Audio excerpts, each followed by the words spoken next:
It's also fine for people who are on time that we start on time.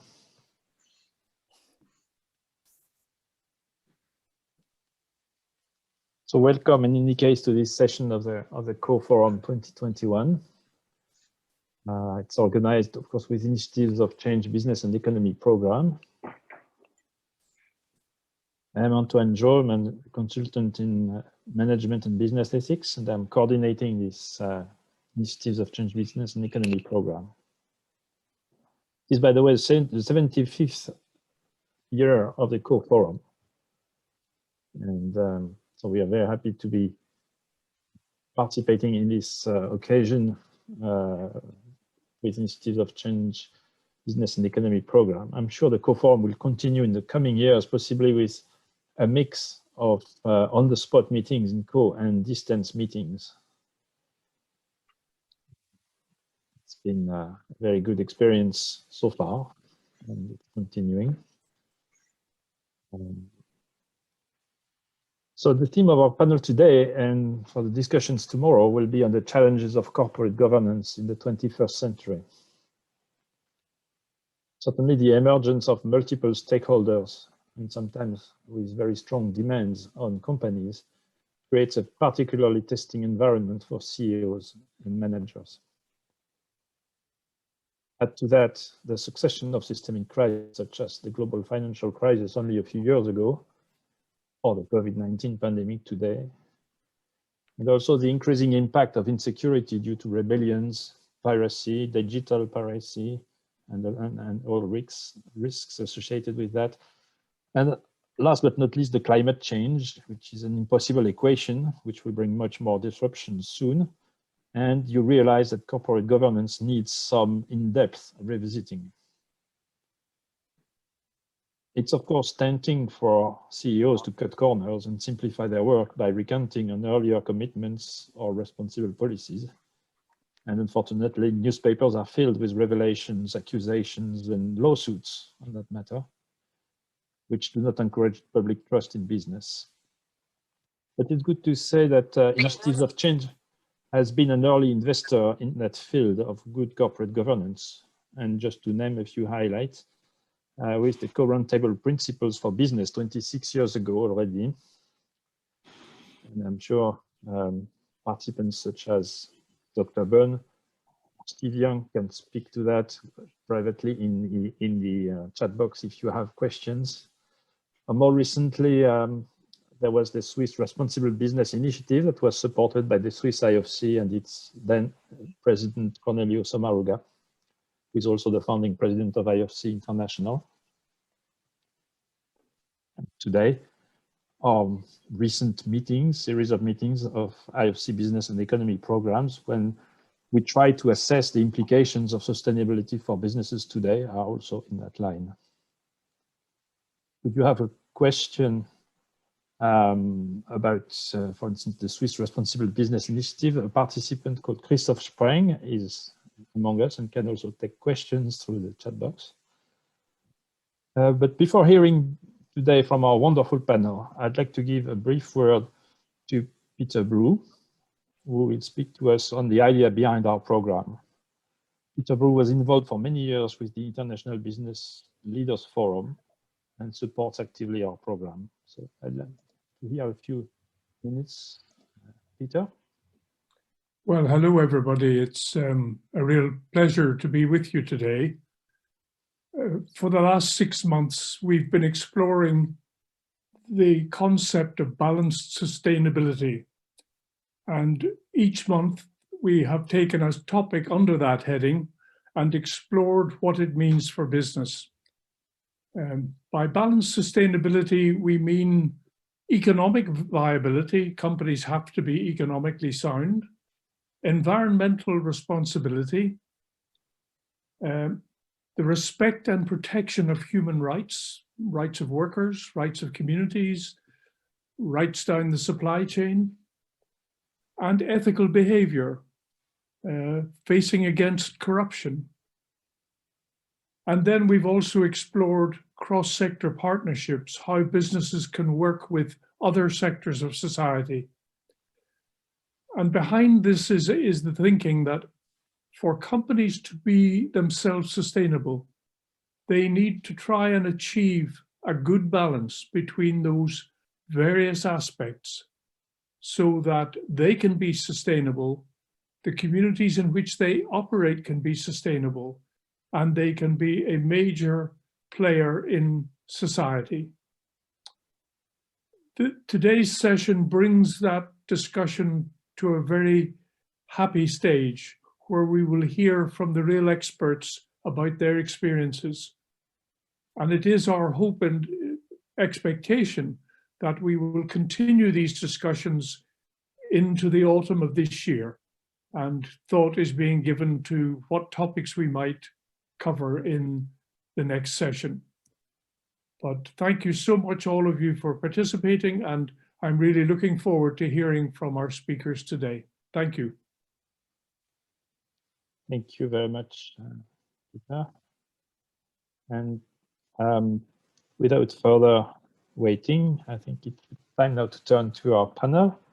And I'll invite as first speaker, Mr. Sunil Mathur. Sunil has been with Siemens for over 30 years, holding several senior management positions in Germany, where he worked in the power generation division, and as also the chief financial officers of a global business unit in the industrial automation division of the company. But now he's currently the managing director and chief executive officer of Siemens Limited India. And in his role, he's responsible for Siemens South Asia, represented mainly by Bangladesh, Sri Lanka, Nepal, and Bhutan.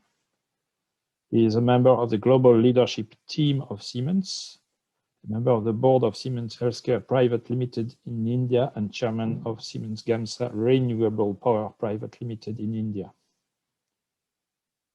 Prior to that, he was the executive director and chief financial officer of Siemens Limited from 2008, responsible for Sri Lanka, Bangladesh, Nepal, and Bhutan. During his stint as a chief financial officer of Siemens Limited, he was a member of the global finance management team.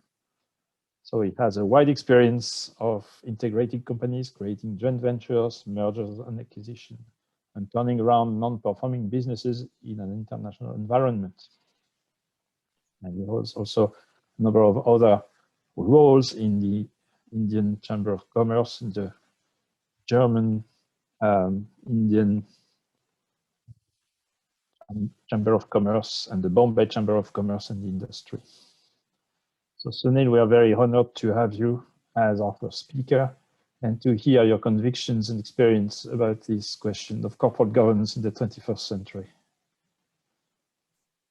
So thank you very much, Antoine. It's a pleasure to be invited here, and thanks for having me. I hope everyone on the call is safe, particularly at very interesting times, very challenging times.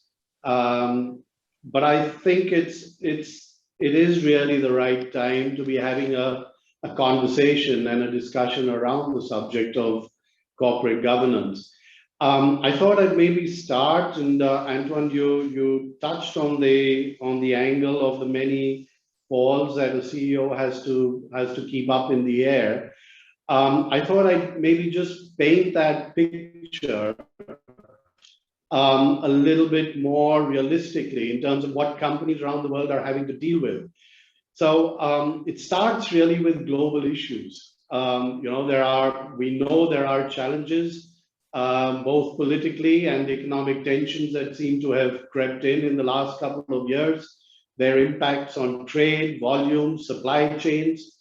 There are fluctuating oil prices right now. There are swings, major swings in commodities as countries around the world struggle on these issues.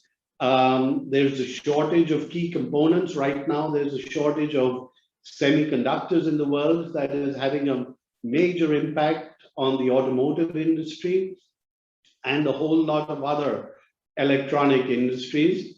The world is really moving from globalization more towards protectionism, localization, call it what you will, primarily focused around the need to generate much more employment. job generation is becoming a real factor right now. And now we've had the impact of the pandemic with all the uncertainties that come with it. The classical term VUCA has taken on a completely new meaning. But linked with all those angles, there are also a huge amount of technological changes that are coming in.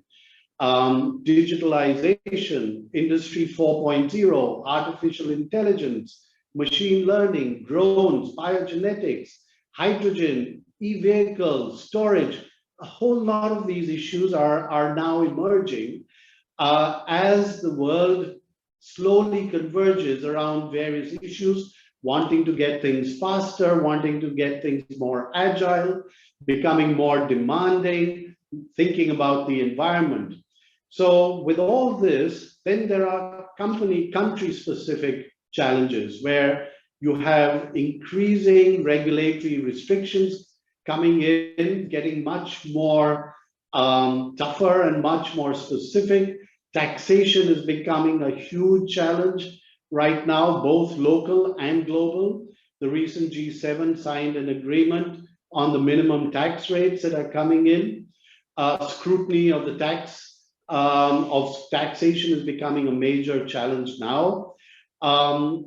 There's a continuously changing political environment that countries within themselves are having to face, and the consequent volatility that emerges out of that in government policies, in the way they want to do things, shift in policy, shift in the way they want to interact with their neighbors, with the rest of the world.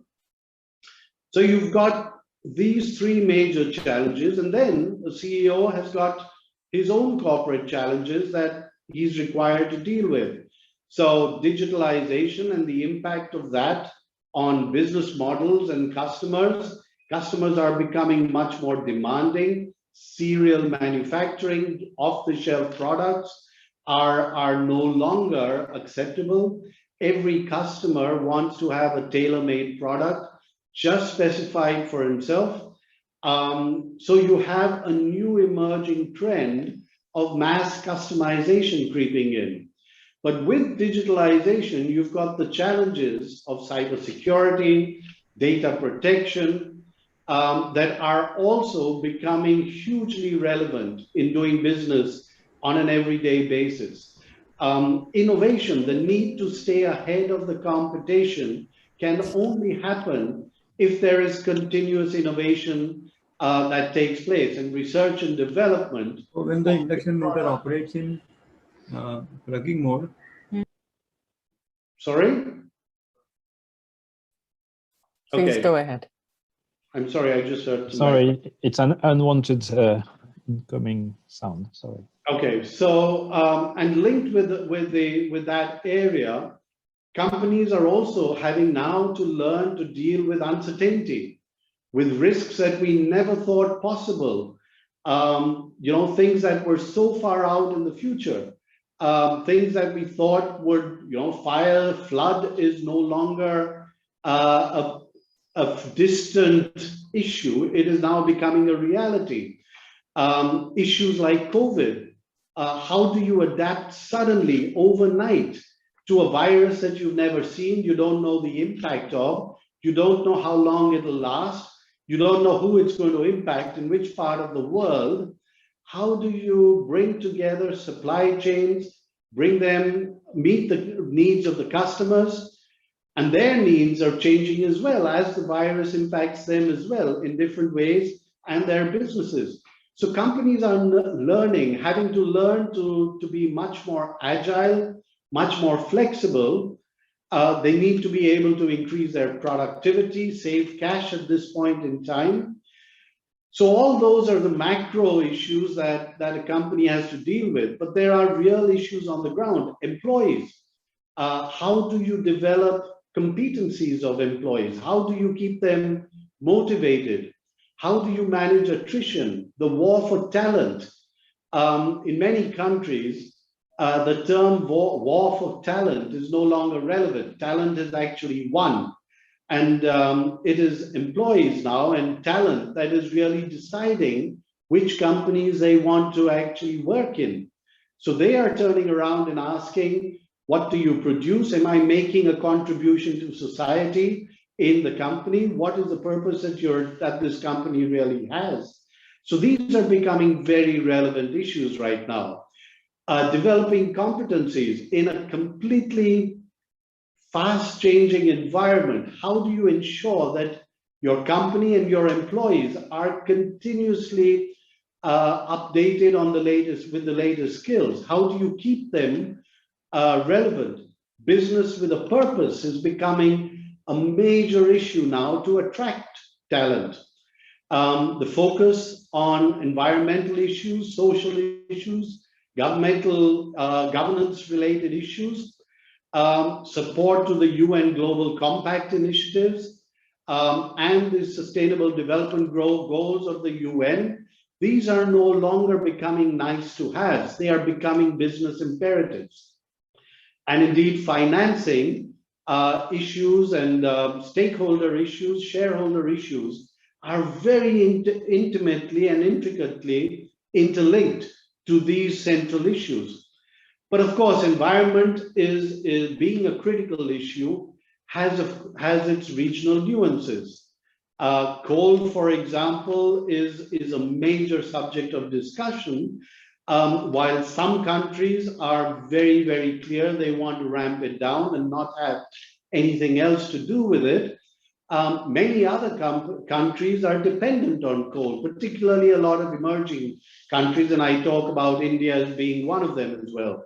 So how do you manage these regional nuances while having the overall objective, particularly when you are a company dealing in countries all around the world? Diversity, equity, and inclusion of the workforce is becoming critical now, not only as a nice to have. It is becoming critical to have a diverse workforce who has got diverse ways of thinking, have got diverse philosophies, different cultures, different backgrounds. But it is also important to ensure that they feel that they are being treated equally and feel included in the workspace, irrespective of their backgrounds, their nationalities, their sexual orientations, or anything of that sort.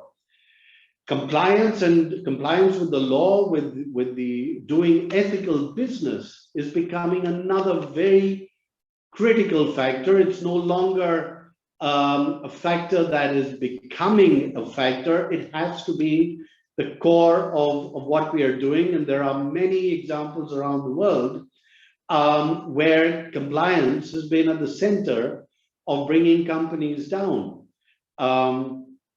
Shareholder expectations and the expectations of boards are becoming increasingly challenging. Shareholders are typically concentrating on their next dividend, are looking at the short-term performance of the companies, are looking at how much dividend they get each year, the dividend yield, as you call it. But that very often clashes with a long-term strategy that a board wants you to articulate and that you have to put in place to keep companies sustainable. Investor activism, environmental activism, these are issues that are no longer read about, but are impacting your business on a day-to-day basis. So this is the environment, the global, the technological, the country-specific, and your own company that a CEO has to kind of juggle and challenge and deal with to deliver profitable growth quarter by quarter, particularly if you're a listed company. The stock exchange is ruthless, and you need to be able to deliver profitable growth quarter by quarter while juggling all these issues. But realistically speaking, growth can only be sustainable if it happens for all stakeholders: employees, customers, shareholders, and society. And this is really the challenge. How do you manage growth in an environment which is becoming increasingly volatile and unpredictable. Increasingly, companies are beginning to realize that growth without a higher purpose cannot be sustainable. And this is really becoming critical. And I mentioned the example of employees who are beginning to decide which companies they want to work with or work for based on this higher purpose. There are customers that are wanting only to do business with companies that are able to articulate this higher purpose. And I mean, I was in a setup a couple of years ago where I was talking to university students, and I was explaining to them with great pride all the technological advances that Siemens is doing. And I told them that we make metros, the latest metros and the latest power plants and so on. And at the end, the principal of the university turned around and asked the 500 students there, how many of you would actually like to join Siemens? And barely a hand went up. And then she rephrased the question and said, how many of you would like to ensure that every village in the country has access to electricity? How many of you would like to make sure that there is affordable healthcare? How many of you would like to really make sure that food grains can move across the country without getting damaged because we have an efficient mobility system? And everyone put their hands up. And this is really a demonstration of what matters now to people. So a company needs growth. There's no doubt about that. They want it to be sustainable. They need it to be sustainable, but it can only be sustainable if there is this higher purpose. And the commitment to purpose is really where corporate governance comes in. Stakeholders want to have the comfort that the company is not only producing great numbers on a quarterly basis, but is actually governed by a value system. Not only systems and procedures, but really by a value system that will ensure its longevity as well as its sustainability. But corporate governance then is a very broad concept and runs the danger of being restricted to compliance in form rather than in spirit. And I talked about the value system.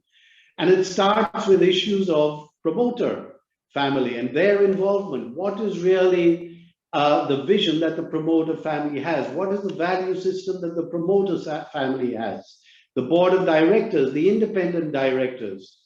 How do the CEO and CFO work in terms of different reporting lines? The role of the audit and compliance committees, the disclosures and the transparency of the disclosures to all the stakeholders. But then it stretches into the very fabric of the company. And this is something that we in Siemens realized very, very painfully.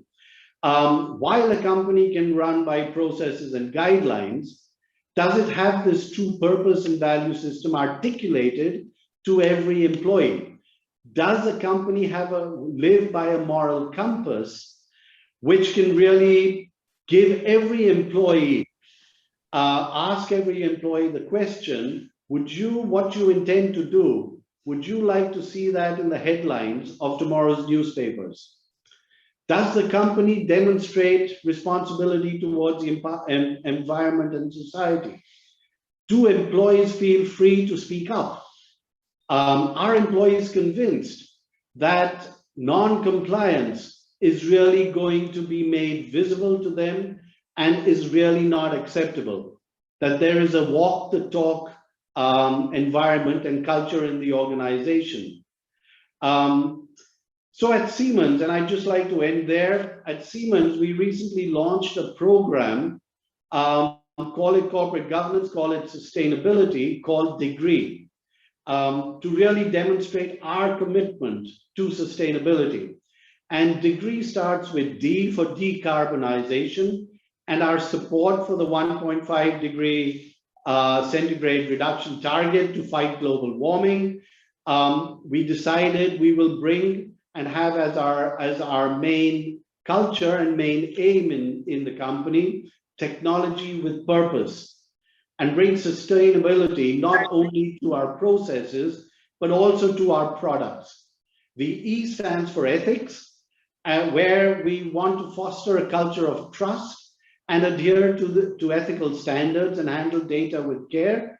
The G for governance, applying state-of-the-art systems for effective and responsible business conduct.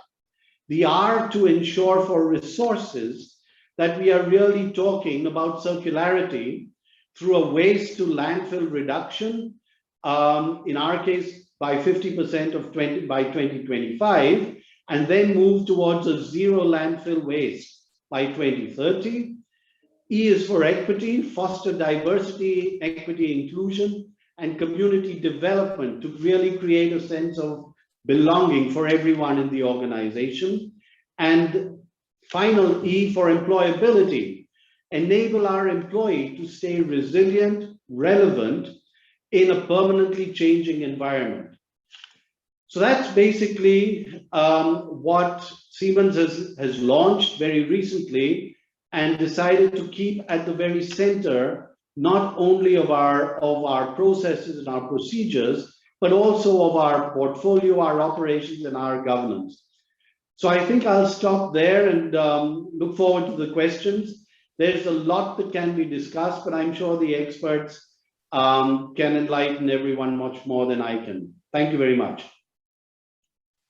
Thank you very much, Sunil, for this impressive, compact presentation of Siemens' new initiatives and also the context. I would like to know if there is any clarification question that arises from the audience, and that should be sent into the chat box, please, to avoid having too many people. So I'll leave some time for anyone who wants to ask a complementary question. And in case there is no such questions, and we will move on, as announced, to our second speaker, and that will be Dr. Isabella Bunn. I don't see any questions so far. So then let's thank again Sunil for his very complete presentation. I see a question. It's a question by Spencer Brown. How good is your interaction with universities, etc., training the next generation? I'm afraid it's a bit larger than a comprehension question, and it is exactly the remit of Dr. Isabella Bunn. So that question we will save for the panel discussion afterwards. So Dr. Isabella Bunn is from a transatlantic background, as she's both grounded in the UK and USA. She has a background as a corporate counsel, trade and investment director, and endowed professor of business ethics. She's based at the University of Oxford, and she's a research fellow in governance and global ethics at Regent Sparks College and trustee of the Oxford Peace Research Trust. Our current project examines developments in corporate values and governance, business and human rights, sustainable investment, and systemic integrity. He serves on the International Advisory Council of Oxford Analytica, well-known geopolitical consulting firm, and as a senior advisor to its foundation. He is the Distinguished Fellow for the Corporate Social Responsibility at the Washington Institute for Business, Government and Society, and a Fellow of the Co-Roundtable for Moral Capitalism. He's also a member of the British Academy's Corporate Advisory Group for the Future of the Corporation, a multi-year research and engagement program that is redefining the purpose of the corporation and its responsibilities to stakeholders. Throughout her career, Isabella has held leadership appointments with the global legal profession, and she's currently an American Bar Association representative to the United Nations. So thank you, Dr. Bunn, for being with us, and I'll leave it you to give your presentation. Thank you so much, Antoine, and thanks to all of you. And what a privilege it is to join you this afternoon. England is a little bit sad this morning because of the football result. I'm just letting you know that. But that said, we all have Italian friends and they're absolutely delighted. So it's always a balance in life. And especially I wanted to mention that Sunil's remarks were so brilliant because it really shows the lived experience of a business executive in a complex environment, dealing with many of the questions that we're going to be talking about, maybe in a more abstract way. And I'm also delighted to share the panel with my friend Elise. We know each other from our work with the American Bar Association, especially in the field of business and human rights. I couldn't have thought of a better topic for the co-dialogues this season than the future of corporate governance.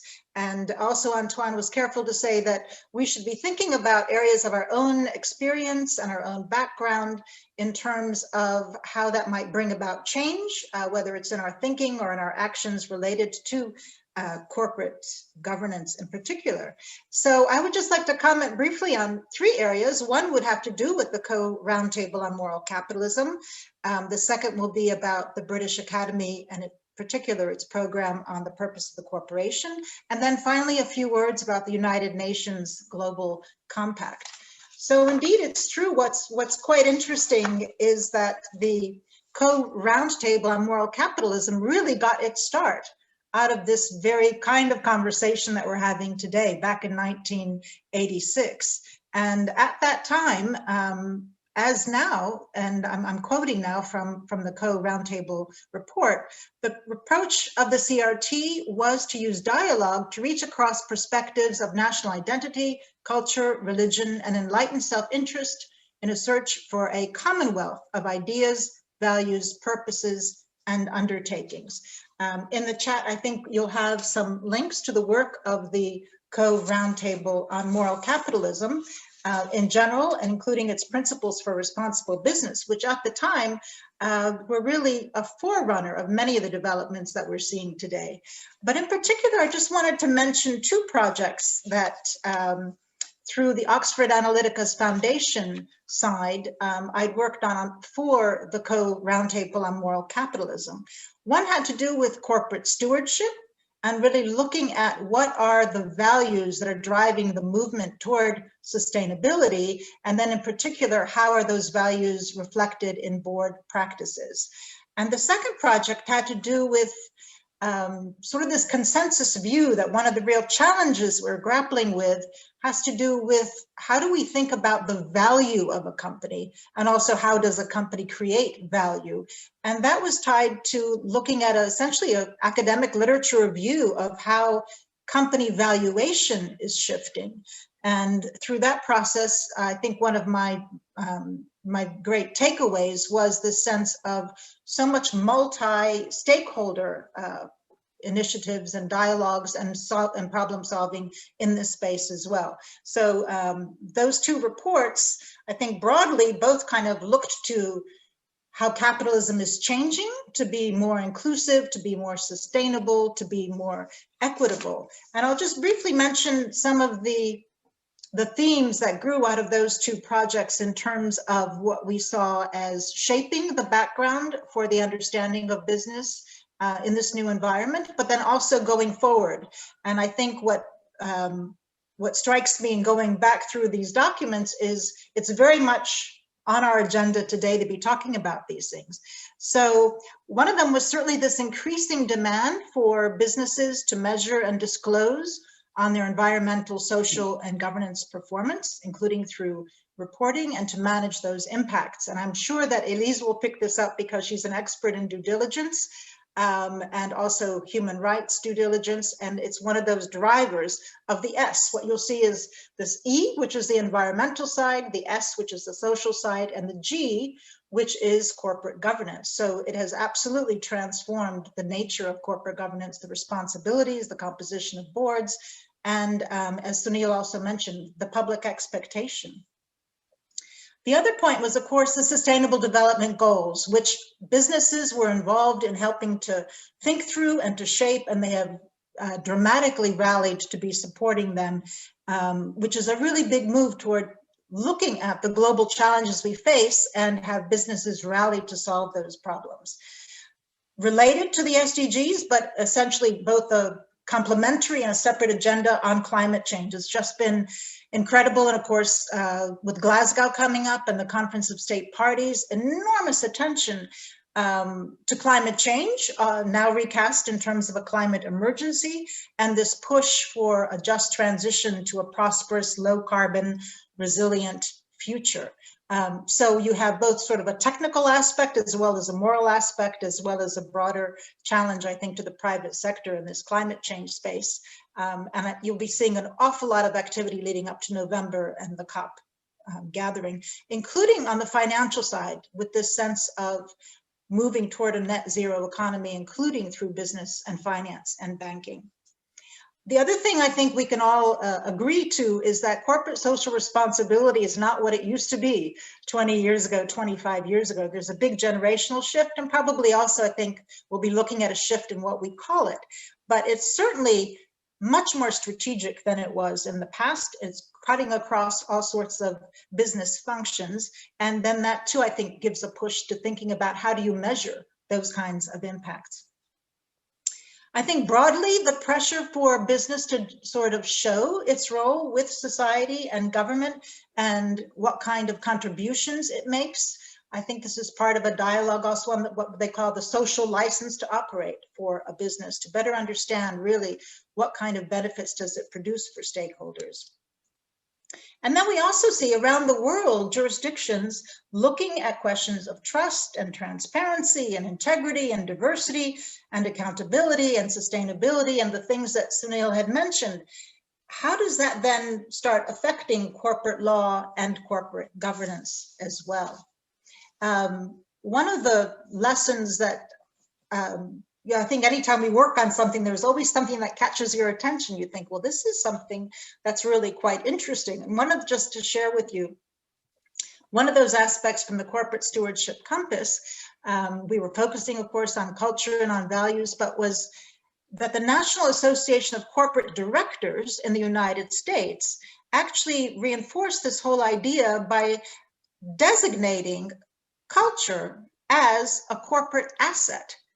Very different way of thinking about it than just sort of as a nice optional aspect of a business's activities or something that'll help shape values or maybe help on the compliance side.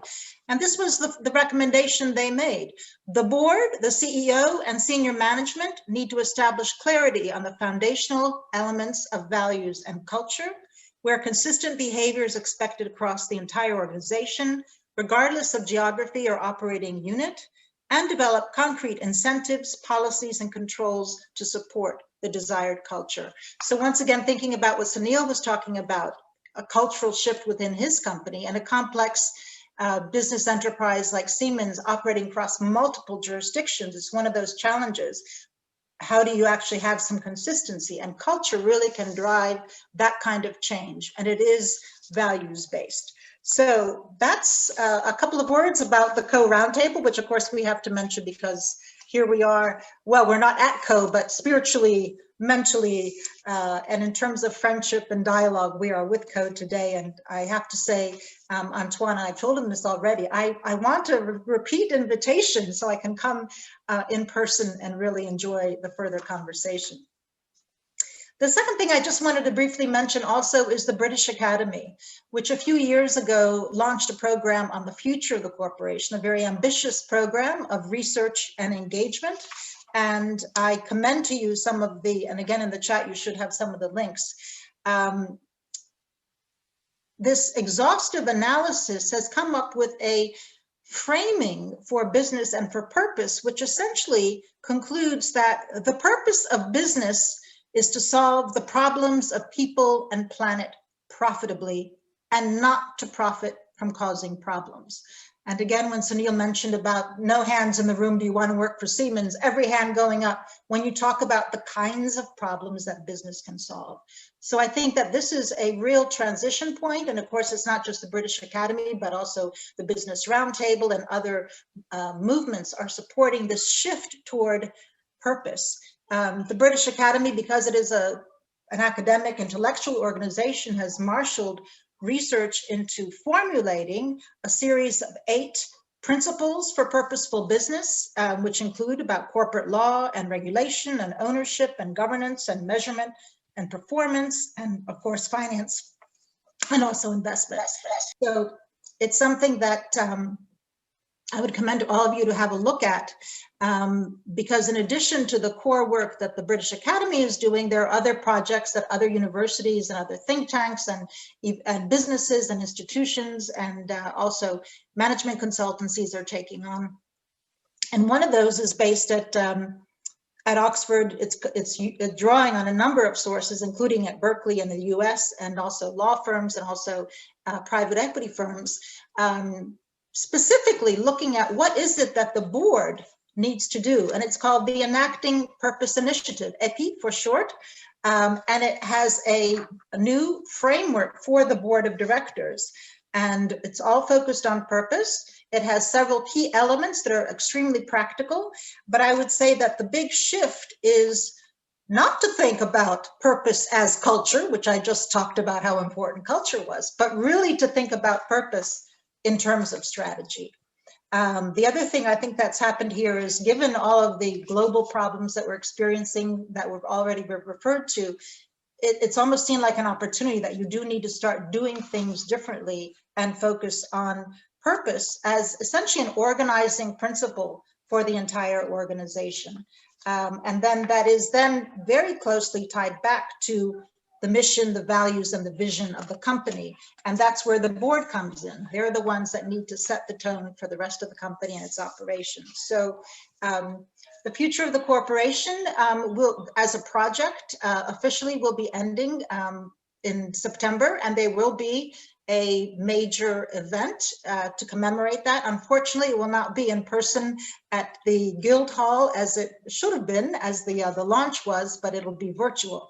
But that means you could all join, and I'll make a point of being sure that Antoine has those details and that you could register for this event. It'll involve corporate executives, it'll involve academics, it'll involve business leaders, it'll involve various industry sectors. And it will be reflecting, much like Sunil just reflected on, what is different now about purpose and why is there this imperative for companies to act on purpose? And then alongside that, how does that change what government does? How does that change what international organizations do? How does that change how you relate to civil society organizations and to the workforce? And really this sense of how do you put humanity at the core of the understanding of business itself? And so finally, I would like to, speaking of global, I would like to just say a word about the United Nations, and in particular, the UN Global Compact. I know it's quite well known to this group that it was established in 2000, right around the time when there was a lot of pressure about anti-globalization feeling about business. And it developed eventually into 10 principles. Core values, again, everything has a basis in the UN's values and also in the legal standards that the United Nations upholds. There are conventions and treaties and other kinds of documents that support each of these principles in human rights, labor rights, environment, and anti-corruption. Elise, I'm sure, will be talking about this intersection now, also not just looking at 20 years of the UN Global Compact, but 10 years of the United Nations guiding principles on business and human rights and the work that's being done there. But I just wanted to call your attention to something that's brand new, essentially just launched a couple of weeks ago. And it has to do with SDG 16. So I'm a lawyer, Elise is a lawyer, we call it the lawyer's SDG. But of course, this is the one for peace, justice, and strong institutions. And it's something that's often seen as a foundational goal for every other goal. The idea is if you don't have peace, justice, and strong institutions, you're not going to have climate change reduction, you're not going to have clean water, you're not going to have a meaningful reduction in poverty in the long term. So it is a very important goal. And one of the platforms that they have, it's called an action platform for peace, justice, and strong institutions that involves many corporations. And in a way, it's a little bit new to start thinking that a company needs to be thinking about these things. And indeed, there's some earlier work that I was involved with, rule of law. What can a company do to promote rule of law? But now this new approach, when they had the 75th anniversary of the United Nations, as well as their 20th anniversary, the UN Global Compact had a statement from business leaders for renewed global cooperation. So this is quite interesting. It was over 1,000 CEOs from 100 different countries signing on to say the global system needs to start working much better than it has been, that we need to make this commitment to multilateral solutions. So I think too, in terms of what Co does here, what Antoine is trying to accomplish these conversations, looking at the multilateral, the global approaches to solving some of the problems that jurisdictions alone cannot solve on them by themselves. As an outgrowth of that, as a follow-up from that, they've actually now just launched another framework for business on governance that is very, I think we can say, quite transformative, because what it looks to, and it does draw on this ESG, it's not a precise analogy, but they draw on the ESG, and it's almost like they're saying, you're looking at environmental, you're looking at social, you're looking at the governance of a corporation. Stop and have another think when you think about that G, and think about global governance. So they have put together, now it's live on their website as of about 3 weeks ago, a microsite, extremely detailed, very specific, looking at every single target under SDG 16. What does it mean for business? And a twofold approach.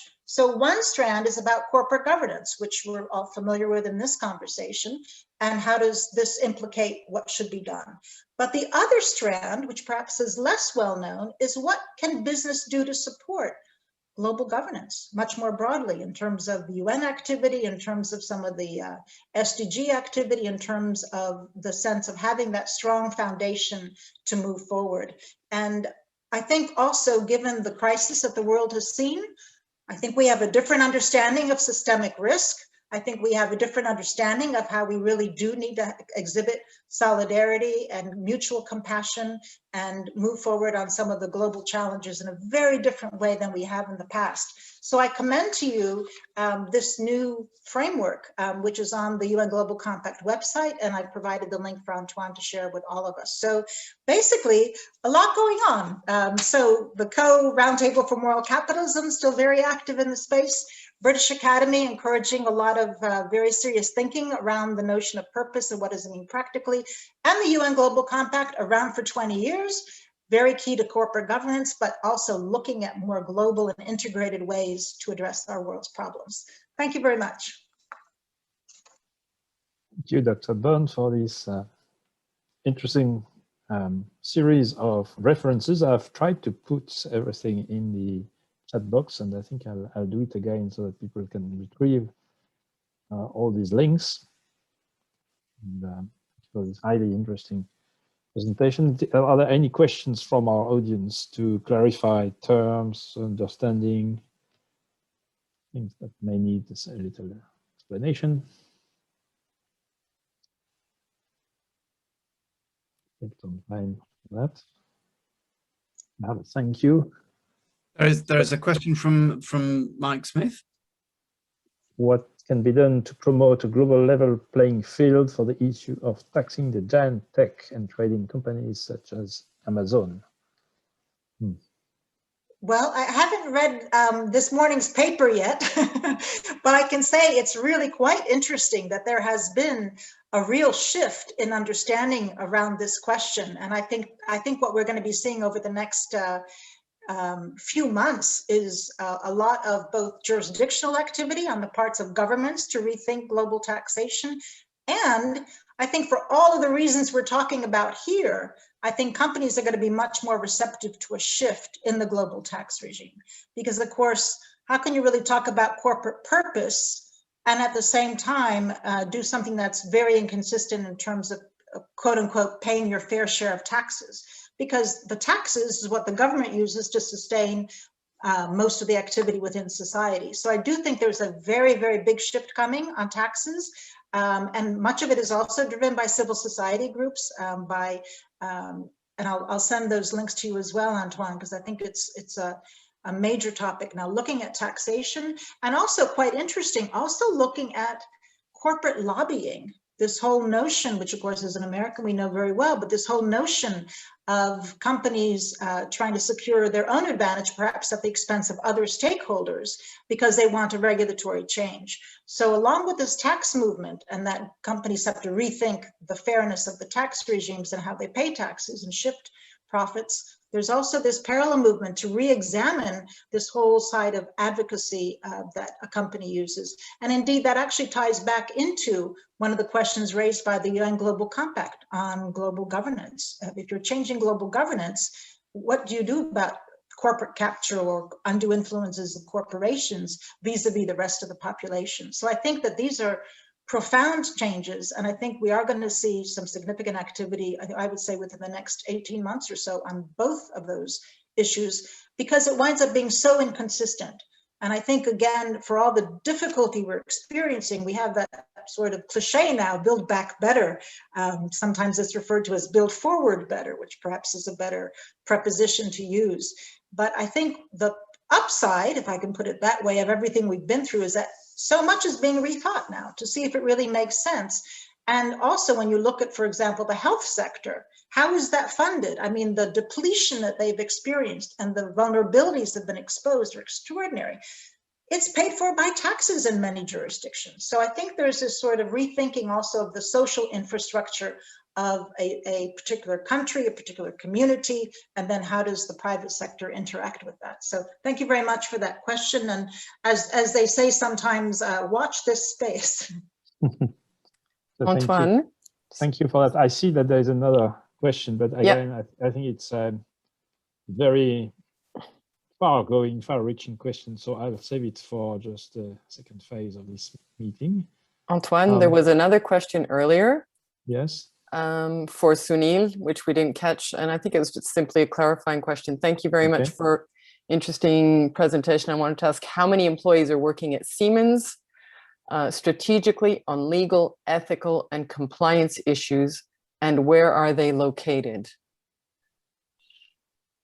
Well, I can't give you the number offhand, but I think, and this is the shift that happened in 2006. We used to have hundreds of them in the organization.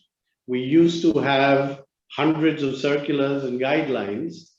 And then we decided this is something that needs to be lived by every employee.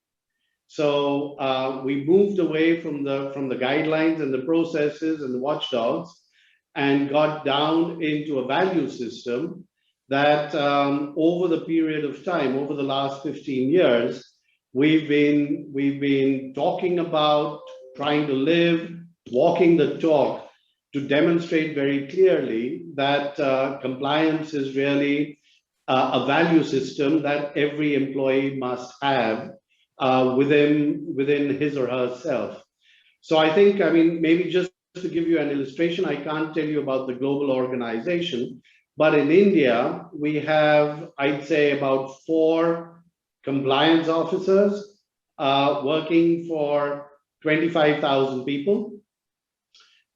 Just to put that in perspective. And these are people who are concentrating on actually giving training and investigating whistleblower issues and things of that sort.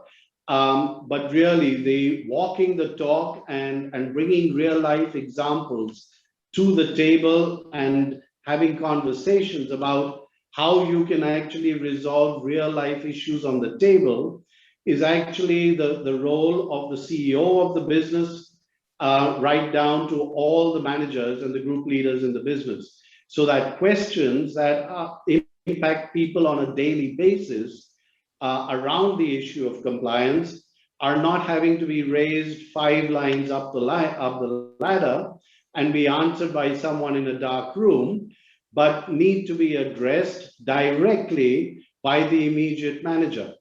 And I think that's the shift that we realized needed to be done to move from strong organizations, people, controls, processes to an ingrained value system that moves right through the company and is articulated and walking the talk by every single manager in the organization, irrespective of whether he or she is managing 2 or 3 people or managing the entire organization. So it starts with a group leader and ends with me. And this is a business, and it's not a compliance or a legal role.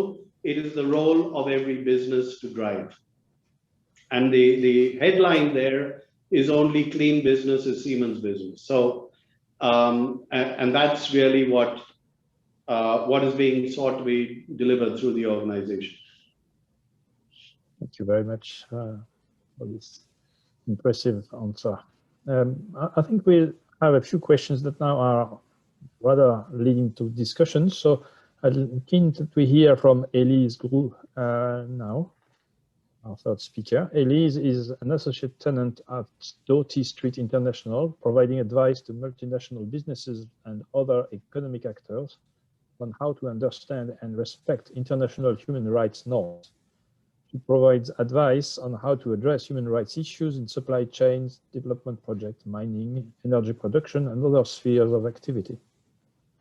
She is the chair of the International Bar Association Business and Human Rights Committee and convenes since 2013 the advisory board of the Business and Human Rights Project of the American Bar Association Center for Human Rights.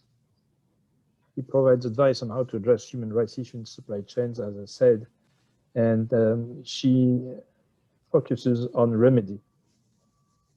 Elise Groulx is a criminal defense lawyer, a legal advisor on international criminal law as well. She founded and led the International Criminal Bar and is now its honorary president. She is also an international accredited mediator in France and IMI in The Hague, and she just completed training as a peacemaker at the Oxford Mediation Peacemaking Process and Center for Effective Dispute Resolution. In addition, Elise was the president of the International Criminal Defense Attorneys Association, an international legal NGO for more than 15 years. And she is now recognized as a top lawyer practicing in the field of business and human rights by the Global Guide Chambers and Partners in London. So again, we're very honored that Elise can be with us. I'm very keen to hear her approach on this multiple stakeholder situation for corporate governance. So, Elise. Thank you very much, Antoine, and thanks to the co-roundtable for inviting me to participate in this important event on corporate governance. Thank you to Sunil for his remarks that are very engaging on these issues, and for all the cues that Isabella gave me in her brilliant presentation. And as she said, we are colleagues on many projects together. So I'm coming at this roundtable as a human rights lawyer. I think this is important. I mean, Isabella is a law professor, but she's really focused on business culture, business development, and of course, Sunil is an executive, a business executive. I'm totally out of that field. I'm really a human rights lawyer coming to business, which is kind of a very different perspective. So, I mean, I think it's necessary to repeat. I think Sunil said it at the beginning of his presentation, but corporate governance in the 21st century is bringing together human rights and climate and business.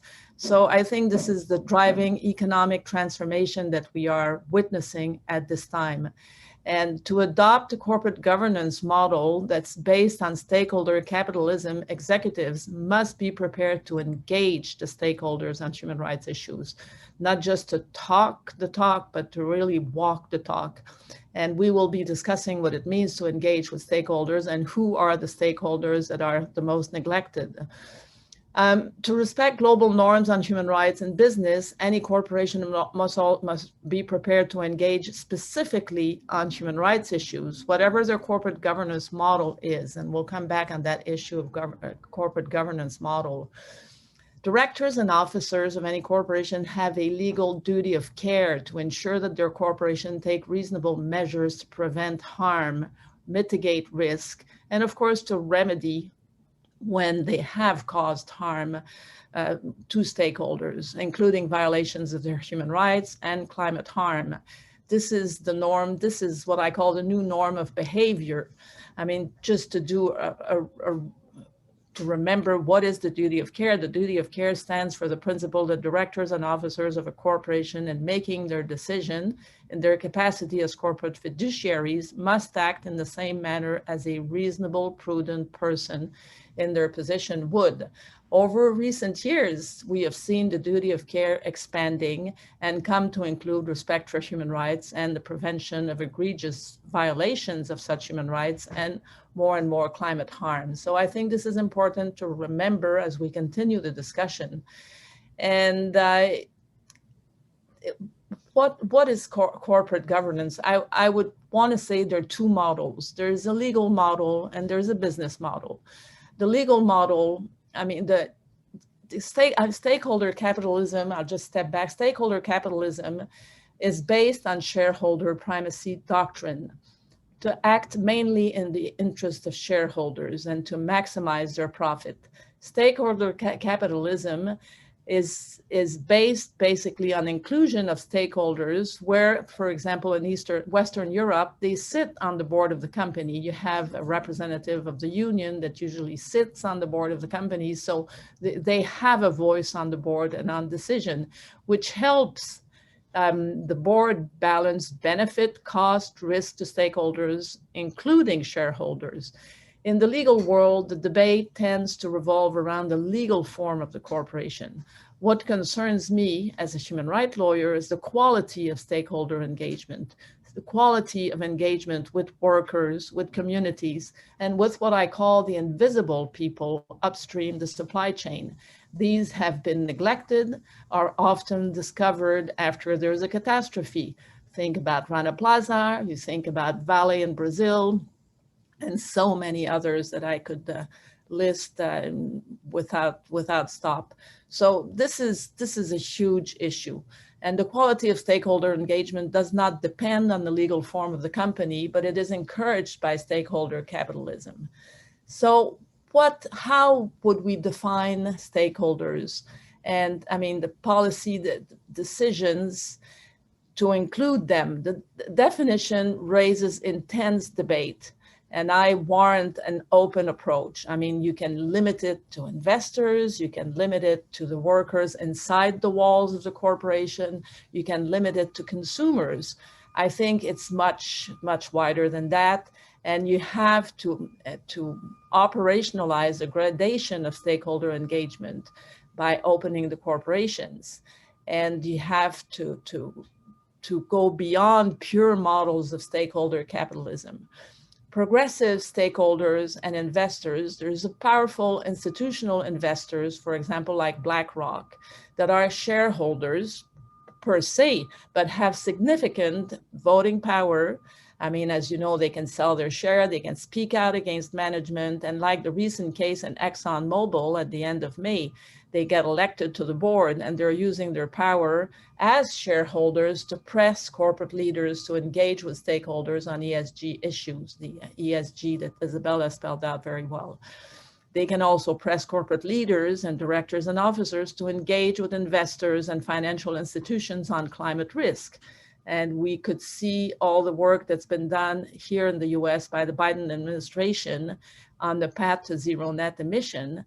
And I mean, all the concerns that climate transition raises in human rights and environmental issues.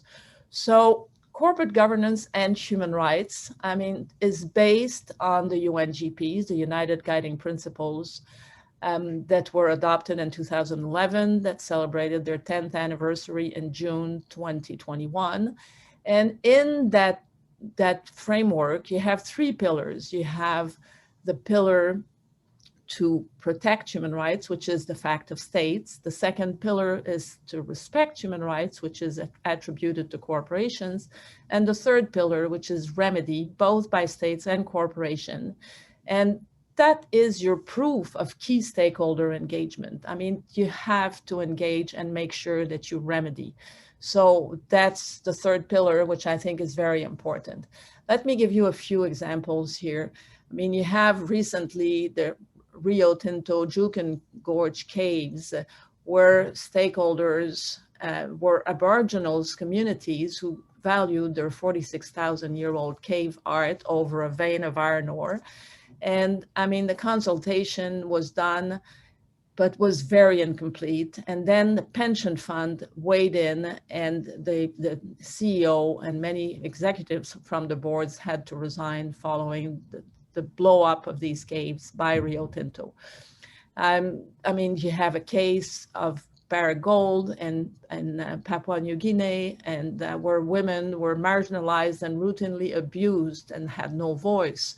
You have Barrick Gold in Tanzania with communities who claimed harm from mining operations and security, and controversy about company grievance mechanism, which were put in place again without consultation with communities. Then they stepped back and they tried to fix it, but that was problematic.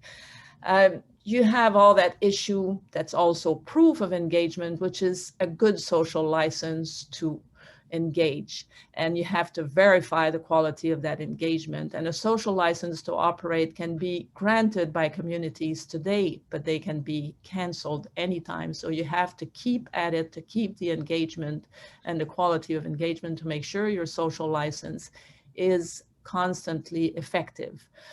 And I mean, that means a growing strategic role as important as the legal license in many industries. So in the case again of Rio Tinto, they had the legal license to do what they did, but they overlooked all the normative universe that surrounded growing rights and recognition of their rights of Aborigines people in Australia.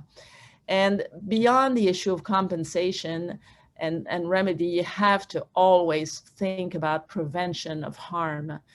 And a lot of people confused CSR, corporate social responsibility, with what I call business and human rights, where the difference is in CSR, it's the art of doing good. Corporations uses some of its fund to develop social projects, while business and human rights is the art of doing no harm, which is very, very different.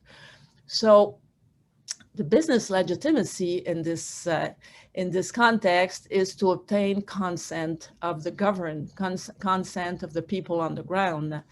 And then, I mean, we move to the business compliance and rule of law in business. So the compliance model applied by business lawyers traditionally in the 20th century is based on what Sunil expressed in his presentation, a very strong regulatory model, which has been growing. It's been bigger and bigger. It usually is in one single jurisdiction developed by one single sovereign or state. And it's a clear legislation, clear regulation, legal guidance, including a checklist to help compliance. This is what business means by the rule of law. This is what business lawyers mean by the rule of law. Then you have compliance reality that takes into account human rights and the challenge to business lawyers. And when I mean challenge, I mean it in a positive sense, again, on the concept of engagement, where business lawyers need to borrow or work with the human rights lens and accept to work with human rights lawyers and human rights experts to make sure they understand the context in which they operate and they properly engage. So in that compliance reality, you have a global patchwork of legislation on human rights and labor. It doesn't come from a single jurisdiction or sovereign. It is applying in many jurisdictions with a wide variety of scope and implementation mechanism, including extraterritorial application. You have, I mean, all that issue of global corporations with their global supply chain and all these issues of corporate veils that could not be lifted, and that some judges, some courts are starting to lift when the human rights violations or environmental harm are potentially outrageous. So how to ensure compliance across a global business or global market? This is the challenge when in presence of the business realities below. We have, I mean, business have to deal with flows of migrant labor, global supply chain with thousands sometimes of suppliers that they absolutely don't control. They don't even know who's providing their supply chain, global M&Es with tons of subsidiaries and affiliates, joint ventures with business partners from dozens of countries, project finance consortium from dozens of countries. Another major challenge is access to remedy, as I said, for victims and of human rights violation. Where do the victims go? How do they access remedy? What are the costs and benefit? Who represents them? Who gives them access to representation? Then you have the soft law solutions complement national compliance model. So more and more, I mean, we've seen the development of a normative universe with a lot of soft law, and corporate governance has to include that soft law working together with national legal compliance. That's an extra challenge. So the global soft law and guideline standards include the United Nations Guiding Principles, whom, as I said, are 10 years old this year, the OECD guidelines for multinational enterprise that were first enacted in the 60s, but incorporated the UNGPs in 2011, the ILO Core Convention dating back to the beginning of the 20th century, but who are part of the UNGPs, the ILO Declaration of the 90s, everything to do with GRI, extra financial reporting, everything to do with ISO quality standards. This is part of what your soft law universe is.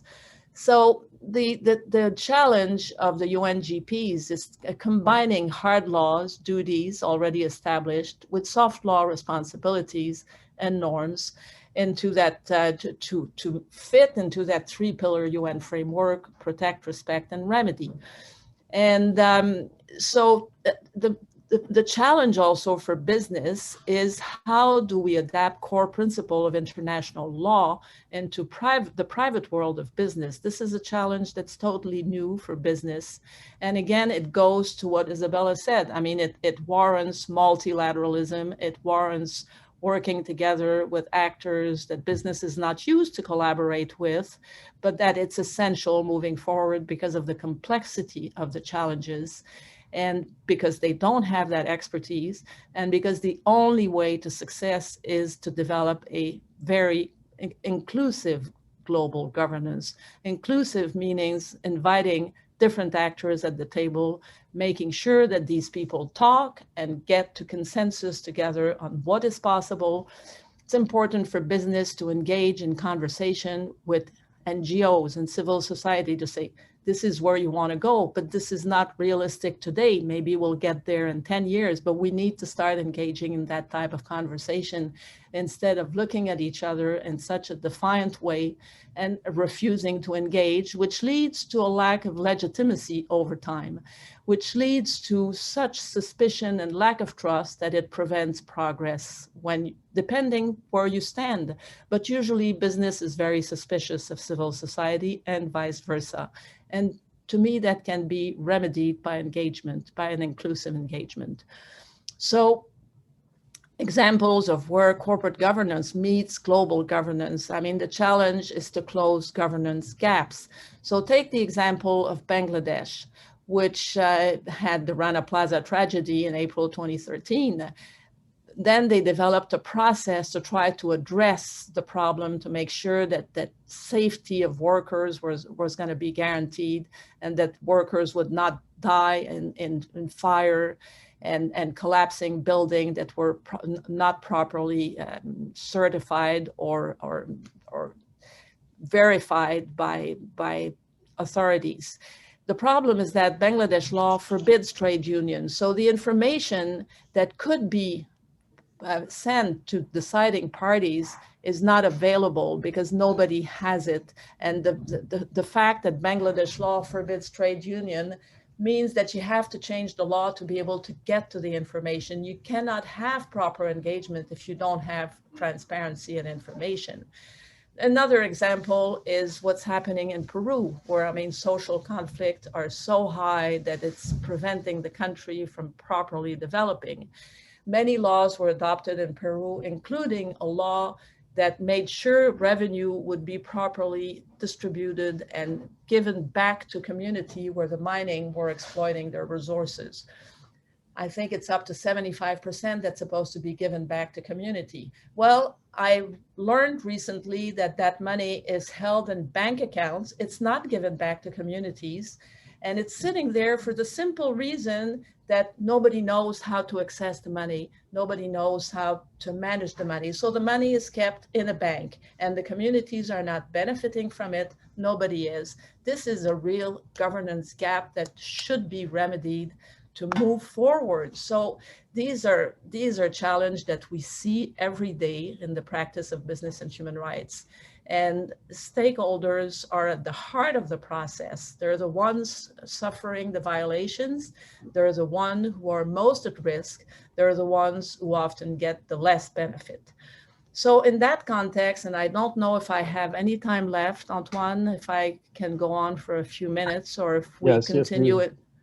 I do? Okay. You're almost there, but. Yeah. Okay, so you let me know.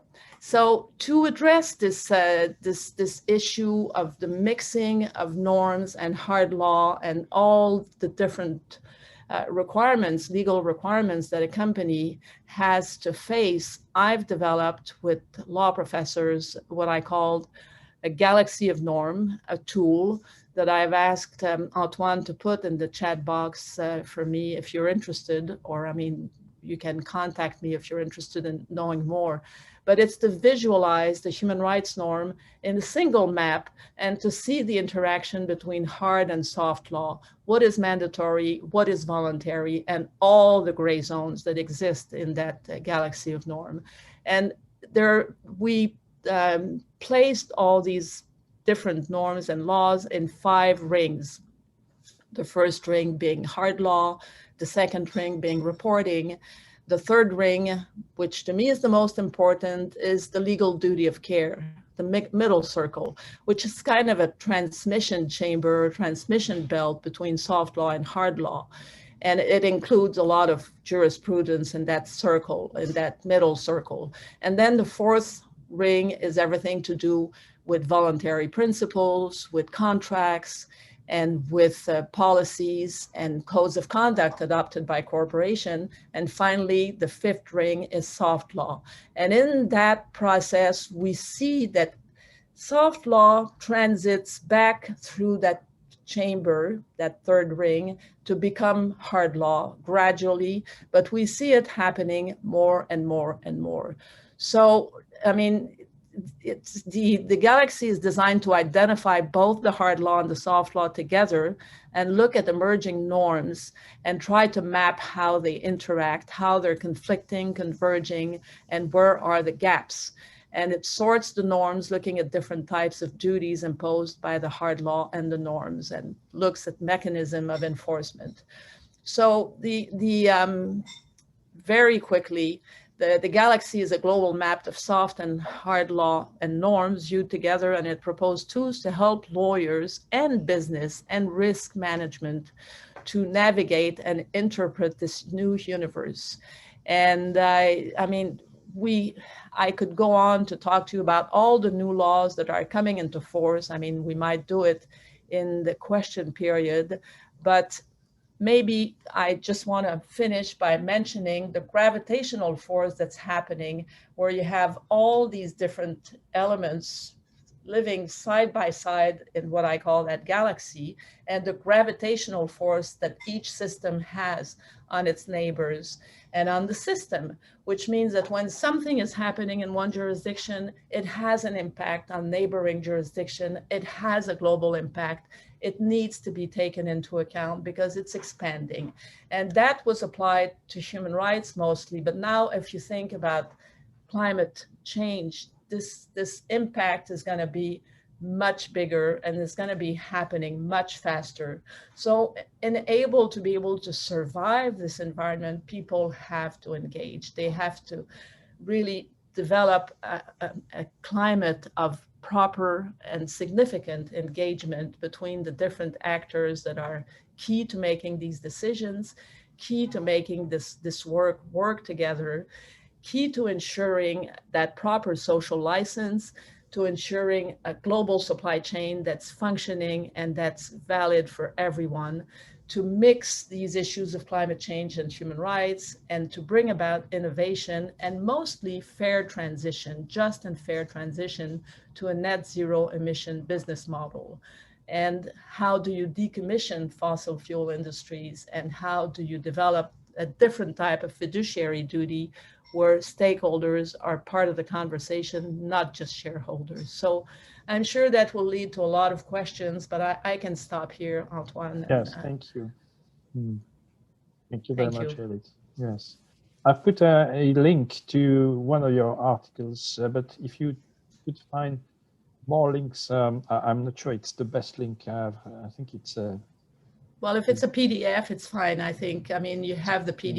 No, it's not. I'll try and retrieve it before the end of the meeting, or else you can also introduce it if you have it directly in the chat box. Okay. Thank you for that. And are there any questions that will be directed to, I would say, more understanding and questions of comprehension for Elise? And after that, we will probably take a minute in silence to just think through. If we have any questions, you can introduce them in the chat box as well. And I'll give the floor again to our panelists for possible cross-questioning from the ones to the others. And if they have questions to each other, they can ask them directly. And if not, I will introduce a few questions myself. Non, je vais me pencher en bas. Je peux me brancher.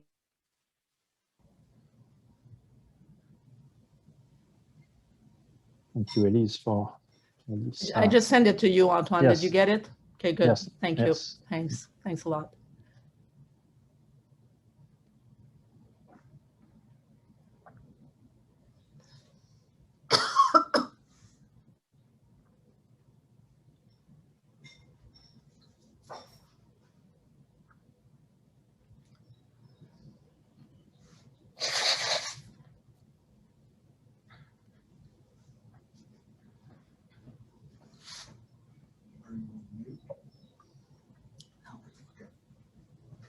Antoine, are you taking questions from the floor or in the chat box only?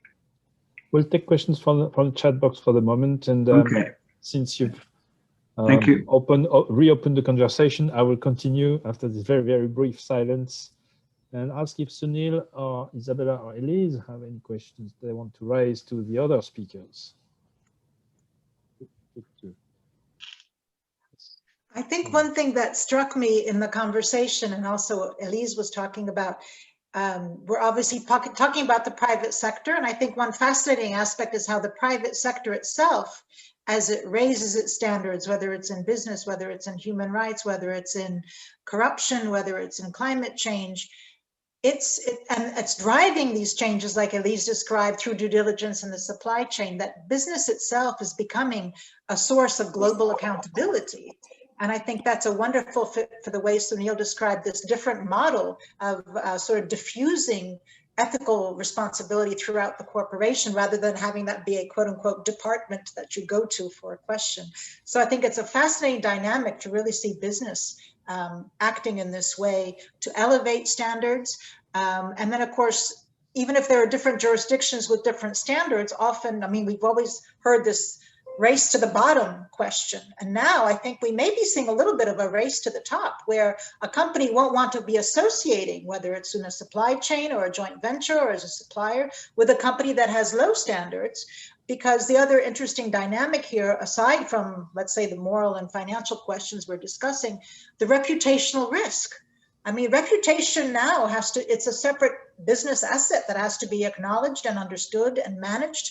And I mean, literally, it could have millions of dollars of implications. One scandal, one mistake, the impact on the share value. And as we know, nothing is forgotten now, right? Everything is immediately online. And so this explosive, you mentioned the digitization within Siemens and the challenges that you face as a company. So even aside from cybersecurity and other questions, or how to use technology as part of your product line and services, this whole notion of how everyone knows so much now about company behavior, even the private behavior of the business executives, and immediately create some sort of a dialogue around that. And that in turn affects customers. It affects those people that you want to come working for Siemens. If you have a bad reputation, they may not want to be associated with that. I think it's fascinating to see how almost there's this convergence of the personal and the business, where the next generation of workers really want to work for a company that reflects their values. And it's a very different dynamic. So I think the values dynamic, and also customers want to buy from companies that reflect their values. So that was one thing. So the business is the driver, the reputational risk side. And going to this ESG point, I think the other sort of new dynamic is ESG is driven by finance. It's driven by investors. And of course, companies have to respond, because if you have basically the old cliche, money talks. Well, if the money is saying they're not going to invest in companies unless they have these high standards in environmental and social, and have a good board that's overseeing those risks and also those impacts, that money may flow in a different direction. So I think this whole, and in terms of the scope, just one example, there's an organization called Principles of Responsible Investment. It was started originally by the United Nations. Now it's independent, but it's still supported by the UN. And it has, it's a series of principles, basically ESG focused, that investors have agreed to sign up to and observe. And right now they have, in terms of the total assets under management, it's $100 trillion. I don't even know how many noughts, how many zeros that is. I can't count. It's a huge number, but it just is an indication of how much money is looking at these environmental and social factors, and either investing in those companies that have a great performance, or, as Elise pointed out, the risk of money being pulled out of those companies that have a negative carbon impact, for example, or poor human rights records, or reputational risk questions like we talked about. So I think it's a very different dynamic in terms of how we think about all the questions we're talking about, is looking at the money. And someone asked about climate change earlier, and that is also now linked to this investor question. There is a special envoy for climate action and finance who happens to be the former governor of the Bank of England. He's the UN's Secretary General's appointee. And so based on his expertise, he's a Canadian national, but based on his expertise, here is someone that can talk to the financial sector and then also see money being driven in a more climate-friendly way. And one thing that he said when this initiative of his was launched on private finance agenda, every professional financial decision will need to take climate change into account.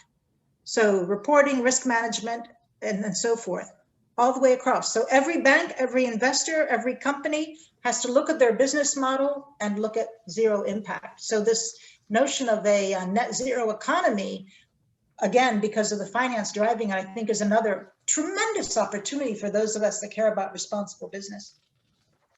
It would seem that everyone has basically agreed on principles, but how do we organize the dialogue between business, governments, and society, or civil society, let's say? I wonder whether this is happening. I don't know what Sunil would say. Yeah, Antoine, I think you raised a very critical factor. You do need a dialogue between government, business, and civil society. The challenge is there's a lot of mistrust between all three of them. And government believes industry is wanting to pull a fast one. Industry believes government is regulating business, is getting too involved in the business of business rather than in the business of governance. And civil society is kind of caught between the two and is trying to maintain the high moral ground on both these issues. realistically speaking, also civil society is divided on many of these issues as well. So there have been international organizations and international forums that have tried to bring governments and industry and civil society together to try and agree on certain fundamental issues. And it's taken years before they can actually come to an alignment and a high level of alignment on any of the fundamental issues. I mean, one would have thought human rights, for example, is you don't need to discuss about it. It's a core value. It needs to be a core value ingrained in every single person, ingrained in every organization, in every government. But then it gets into murkier waters as you start getting interest lobbies, and this is not only of human rights, it's everything. You start getting interest lobbies over there. You start getting a lot of ethical questions coming up, where, for example, you get a question, I got a question saying, okay, you want us to maintain human rights. Now, I got a tea boy who's basically the only bread earner in the family, and he's running around the whole day selling tea to people around and is earning money that way. If I take him away from work, the family doesn't have anything to eat. And then you get into high level discussion around these issues, you know, what's ethical? Is it really, you know, do you get, if he's forced to work, then is that okay? Is that not okay? If he's not forced to work, but shouldn't education be his fundamental right? Shouldn't he be able to afford education instead of having to work at that age? Shouldn't he have the right to a livelihood and to happiness like all of us do? So you get into a lot of very fundamental issues there. And sometimes the conversation and the dialogue, for using a technical term, gets up into the cloud. You get higher and higher and higher, and more hypothetical and more hypothetical and more hypothetical. And then you have a bunch of people discussing hypothetical issues without really concentrating on what the issues are on the ground. And I think this is where you need really a common understanding between governments and industry and civil society, not necessarily to try and bite the entire elephant in one go, but to take small bites, but concrete bites, but move very, very clearly on a roadmap towards a North Star that everybody agrees on. And I guess that is really the challenge, is identifying that North Star and then everybody moving in that direction. And I think this is something that the UN SDGs have really done extremely well, to identify really what those principles and standards are, and got them approved by all the countries. Good, thank you. Someone asked, yes, Elise, someone asked how do we make sure that CEOs walk the talk? So maybe, Elise, you want to integrate that into your reactions, right? I wanted to segue on what Sunil and Isabella said, but there were questions that attracted my attention. A gentleman, I think, was asking about optimism in resolving these issues, and there was another question that I wanted to address, but I forget it now. Or progress in the mining sector, I think these are two questions I wanted to address.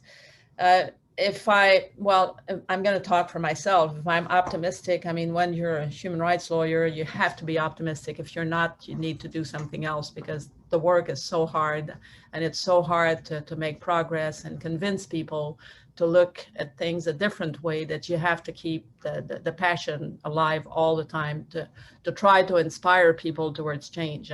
I would say that, I would put it like that. But the mining sector, which is a key sector to the development of new technologies to address climate change is not taking on change well, in my humble opinion. I mean, it's not what happened in Rio Tinto in Australia very recently is a proof of how it's not going in the right direction. And I think the issue is, amongst others, the fact that these projects are always developed without proper consultation. There is consultation, but it's very formalistic. It's not what I call proper consultation. And that proper consultation means building a kind of a dialogue at the local level with all parties involved and discussing concrete solutions. You won't bring people, like Sunil says, who needs every single minute of his day to work to survive, around the table to discuss abstraction. They need concrete solutions, but the concrete solutions have to come from their needs. So it means we have to listen to what they need, what their understanding of the landscape is, not impose our solution from 5,000 kilometers away. So that's the kind of engagement that has to be very concrete, practical, on the ground, and very inclusive with governmental actors, both regional and central government, and representative of civil society, both international and local, and business people, both international and local, really willing to have these conversations and coming with an array of solutions, but listening to the people who are never consulted to see what they need and try to implement solutions that will talk to them, address their issues, and make them understand that they are partners in local development and sustainability. If you don't make the workforce your partner, I don't see how you can achieve sustainability. This is a central piece of it. Is, I mean, everybody has to feel they're a partner with a different role, a different hat, but a kind of a new partnership, a much more inclusive dialogue and partnership. Thank you. We've started actually to answer questions from the audience by way of reading the comments in the chat box. So I'd like if Veronique Sikora has started to gather the questions so that we can regroup them and answer them more efficiently. So Veronique, if you would like to lead us through these next questions. So there are a few questions. Thank you, first of all, very much for all of your inputs. I found this session extremely enlightening and touching so many hot topics that we need to address today. There's a question from Vera Lalchevska, who's talking about child abuse and things of that nature. What kind of initiative for systemic change can the corporate world provide with regard to the social problem of child sexual abuse? This needs to be addressed not only through international law and the harmonization of national legislation, but through all facets in life. And can the corporate world take an initiative on this, and how? There will be others as well.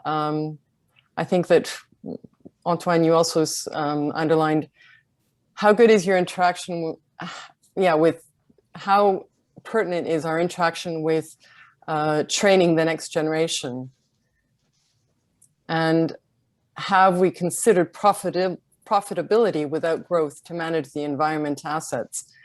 So how do we go about bringing change to those who are teaching or sharing their knowledge within universities? Because it's also up to them to be understanding what is happening in the world and in our realities. I'll stop there. So Isabella is... Yes, just maybe a quick point. There's fantastic questions. I just wanted to maybe pick up on that last point. As you can tell, I'm a fan of the United Nations, but one of the initiatives the United Nations has is called Principles of Responsible Management Education.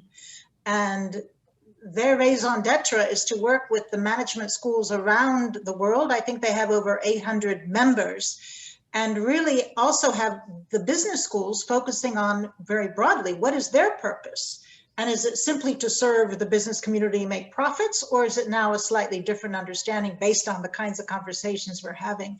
So it's linked to the UN Global Compact. So it has a very strong throughput to questions of human rights, of environment, of governance, and of the whole dynamic that we're talking about in terms of business responsibility, and coming up with new materials, new teaching methods, engaging the students with projects, but also on the executive management education side, for the business executives that also want to be exposed to these ideas and understand as a practical matter what changes they need to institute within their companies and how do they then adjust their strategies and operations. So it's called, they call it PRIME, but it's PRME for short, and you can find it very easily on the UN Global Compact website.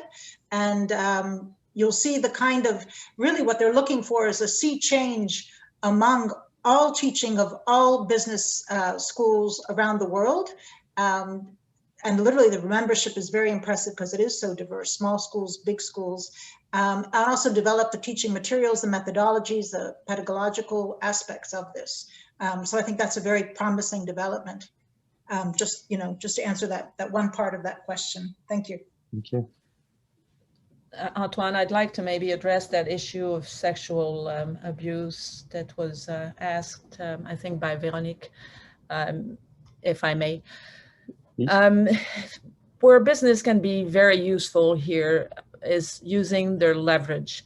I've worked on 2 projects. I mean, one was in India and one in Latin America. I'm sorry, in Africa, about that issue. And as we developed our pilot project, one is cosmetics, the other one was in cacao in West Africa. We realized that local laws are not adequate.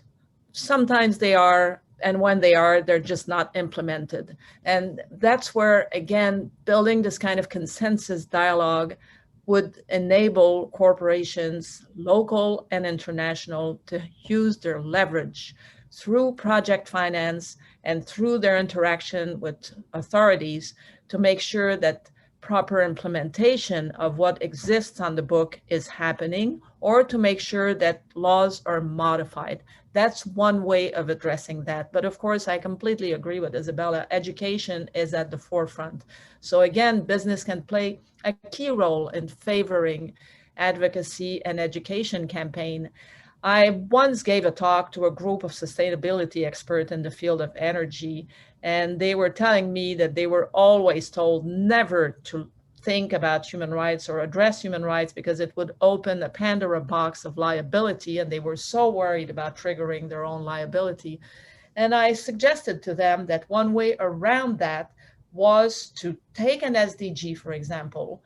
I mean, I suggested the SDG on modern slavery and said, just put your resources in becoming the champion against modern slavery to buy yourself back legitimacy to be at the table, because right now your legitimacy is in danger of losing credibility. You need to be at the table. You're an essential partner, but you need to buy back some credibility so that NGOs will accept to have you as valid interlocutor at the table. And adopting an SDG that is not linked directly to your liability is a way.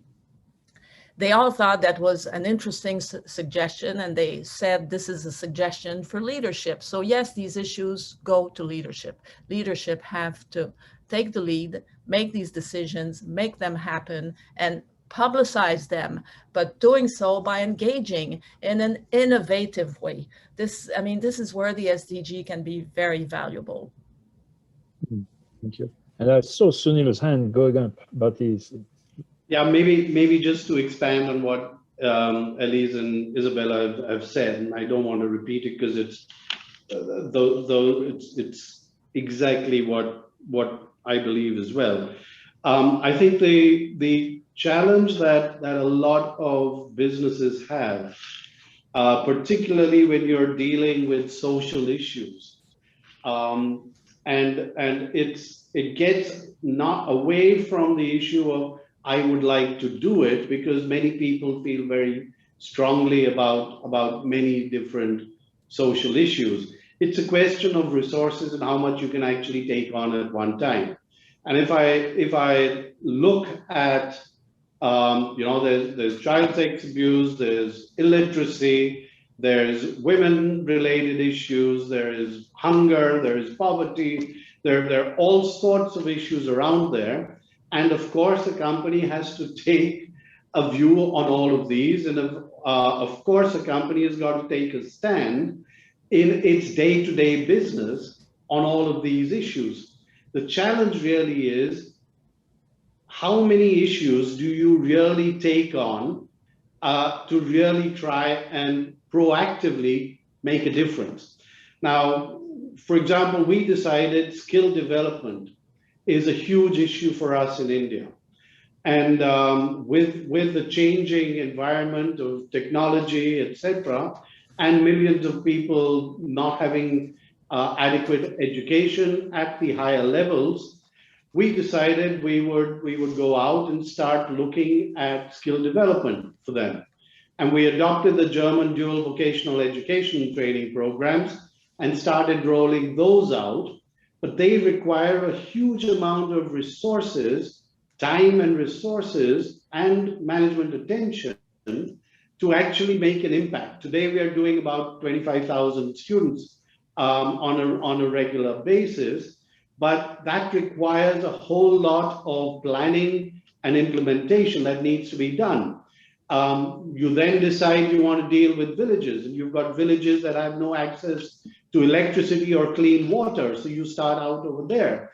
So I think the challenge really on the ground is, in every industry, we'll have to have a fundamental understanding about how they want to conduct themselves in business, and the fact that you have to abide by the SDGs and the initiatives of the Global Compact, but will have to then decide for itself where they want to lend their resources.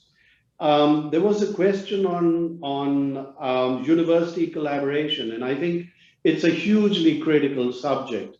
Universities have very often stayed in their own bubbles, as have industry, and very few of them have actually come together. We've seen increasingly that there is value for both if there are joint projects and very close interaction that happens, both in the area of technical exchanges and know-how, but also in the fact that you're able to lend value, real value in content terms, because if you are wanting to address the real issues of our time, you can't do that while you're trying to run a day-to-day business. You do need academia at the back end to be able to support this initiative with fresh ideas, with fresh innovation, and then provide them the link into your business so that they have the opportunity to really scale these up, to make a huge impact in the world. A lot of good ideas have stayed as good ideas because they just haven't been scalable. And I think this is where industry and academia can really come much closer together, do need to do that, both in the interest of technology, but also in the interest of bringing technology with a purpose and making a real impact in people's lives. Profit without growth, it's a difficult one, to be honest. And I think Isabella mentioned it briefly as well. It's a question really of what do you define as the bottom line? And people are now talking of the triple bottom line. So it's not only money, but it's also people, it's also planet, as well as part of that entire ecosystem. So I guess, yes, there are the pressures of financiers and shareholders and everyone else to deliver on profit. But more than that, as Isabella mentioned, you do need to move on beyond that into really getting into how much of this is sustainable at a much higher level. And that's where the SDGs come into account, and where the Global Compact initiatives really make a difference. Thank you. I can see that. a short PS Yes, on that. Thank you. Isabella, go on if you have a compliment. Yes, just very quickly. It's a brilliant point, because I think also this notion of long-term value creation ties the company's activity into the SDGs, into these other aspects, including a different sort of risk analysis. And then I was reminded, Antoine, because last time we had a conversation with your community was about partnerships. And it struck me as Sunil was speaking that, of course, a company is not civil society, they're not the government, but through partnerships, they may find ways to address some of these social questions in an effective way. And in fact, I was thinking of sending this to you, Antoine, when we had that conversation. There's an organization called Business Fights Poverty.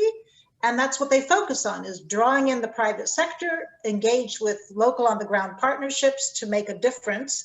And it's interesting, Sunil, when I hadn't thought of it really separately, but when you mentioned how do you get also the academic side involved? So the Harvard University Corporate Responsibility Initiative actually does some of their manages some of their thought leadership and some of their evidence base to support these partnerships, so that really, you know, I think the world may be going, I've heard the expression, the impact economy. You really do need good evidence, good thinking to understand how do you draw that nexus between what you want to achieve, what you're doing, and whether you've actually achieved it.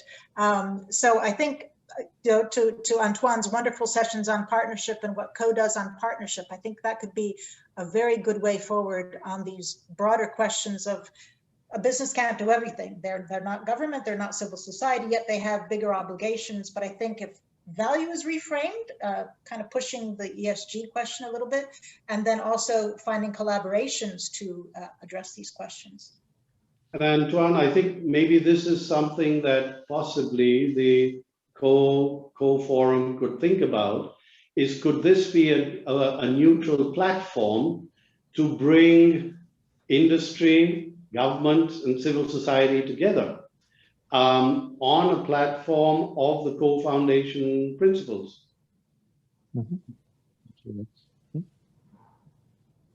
Now, so Elise. Yeah, just to address the concern, the very legitimate concern of Sunil about the fact a corporation, of course, cannot change the world on every front, all at once, all at the same time.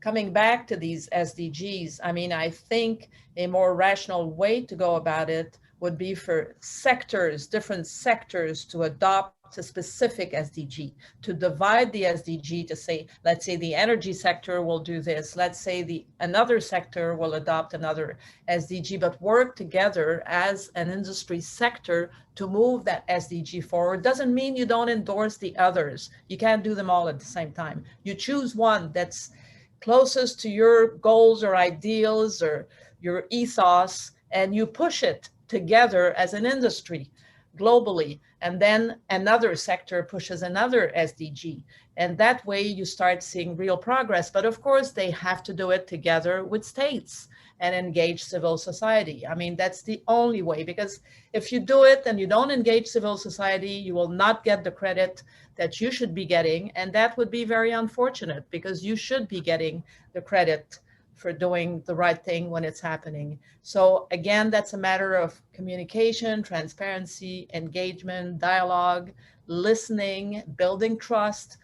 These are essential ways to go forward in that inclusive governance. Thank you very much. I posted something for everyone.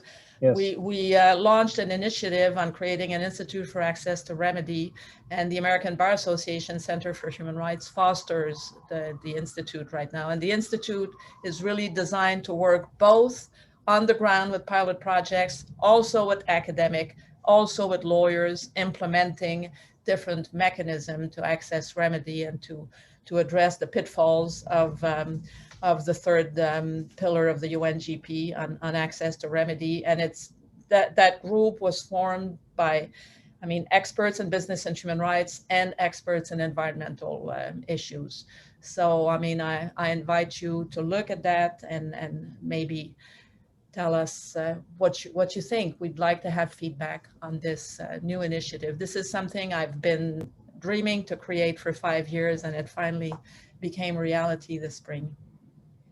Thank you very much for that. I was saving a final question for the end, but now I'm looking at the watch and I see that it's probably too late to ask it. So anyway, I think I'll give you the word again, dear panelists, for a concluding remark of any kind that you would like to do, perhaps in the order of appearance, Sunil, then Isabella, then Elise, and that we will then need to reconvene tomorrow for those who want to participate in the discussion groups that are scheduled, and we will take some of the questions into these discussion groups as well. So don't be too frightened if we haven't had time to deal with all the questions. So Sunil, would you like to have any concluding words for us? Thank you, Antoine. I don't think I have any major words of wisdom to add onto everything that has been said. And just to say a huge thank you to everyone, and especially to Isabel and Elise as well. I've learned a lot today. I just hope that we can have a takeaway that the initiatives of change could actually act as a fulcrum for some of these issues that we have discussed today, to create this kind of a dialogue that could be done to build on trust between governments, industry, and civil society, to address really a lot of the challenges that we have just discussed. And they are real challenges for all of us. But we need to be moving away from discussing in the cloud, as you say, down to concrete actions that each one can take back home to try and implement in a small way. I don't think we'll be able to change the universe in one go, as Elise very articulately mentioned. But I think we can all do our part, and we need to be able to know that we are not in this alone. And there's a lot of hope in that thought. Thank you for the challenge. Isabella, yes. Yes, well, we'll leave it to the CEO to say we need action, we need a strategy, we need to do something. We can't just have a fascinating conversation and, think about it later this afternoon over tea time. So it's a brilliant idea. And I know that Antoine has so much experience in how to operationalize these ideas within the co-forum, so to speak. So I think it's quite an interesting challenge. I've been so delighted to have this conversation and also to see the questions. But one more theme that I think is something that is very much within the co-ethos, and also, Sunil, what you just mentioned, and what the world needs desperately now, I think, as we're moving through these converging crises and we're looking at business, government, society, is trust. So I think this very precious aspect of relationships, how do we build up the relationships and build up that trust and sustain it? Because I think with trust, we can accomplish so much more. And if there is an erosion of trust, then we'll accomplish so much less. And we all know it's a very fragile, it's the strongest thing in the world, I think, but it's also one of the most fragile aspects that once trust is broken, it's very, very difficult to repair. So I think if Co may have a way of thinking really through a bit systematically about how trust relates to some of these questions and how there could be a more of a mutual understanding between business, government, society, even if it's just focusing on one problem to be solved in one place, like Elise suggested, to pick a problem and try to work towards it. I think that could be a fascinating experiment and also make a tremendous potential contribution that, again, the CEO talked about, how do you scale it up? If there's some way we could package it to show it can be successful, even in a small way, to show how it can be repeated. Because I think if there's one thing that the Co group and its vision could, moving forward, going back to its origins and what it was trying to accomplish, that word trust, I think, is a key one for all of us right now. Thank you, Isabella. And Elise? Yeah, to build on what Sunil and Isabella just said, I think that to be concrete, because I do believe in action, to implement words and thoughts and desires and principles, we need to build a safe space. And that safe space for dialogue could be both international and local. I mean, having relays at the local level, but the safe space would bring together all these leaders in the different spheres, civil society, corporations, and government, and a space where people would feel they can express everything they want to express in confidence that they wouldn't be subject to reprisals of any kind. So without fear or pressure. And then, I mean, that can be replicated at the local level, but being connected to the international safe space that you establish to build these dialogues, these different dialogues. I think this is concrete. I think this can be done. Thank you very much, Elise. And yes, we will be experimenting such a safe space discussion tomorrow, actually, to continue exploring the theme that you have so brilliantly, all three of you, enlightened for us and explained for us. It's so complex that there is no need for a lot of fuel to get into long discussions. But thank you very much for your availability and your readiness to spend the time with us and expose yourselves to possible discussions and questions. And I think it was very constructive. And thank you to all participants for their sustained participation and interest. And I'll tell you again, thank you, and see you tomorrow for those who will be participating in the discussion groups. Thank you very much, Antoine. Thank you, Co. Thank you, Isabella. Thank you, Sunil. Thank you very much, Elisa. Thanks, Isabella. Good to meet you. Bye, Antoine. See you. Cheers. Bye-bye. Thank you very much. Bye. Bye.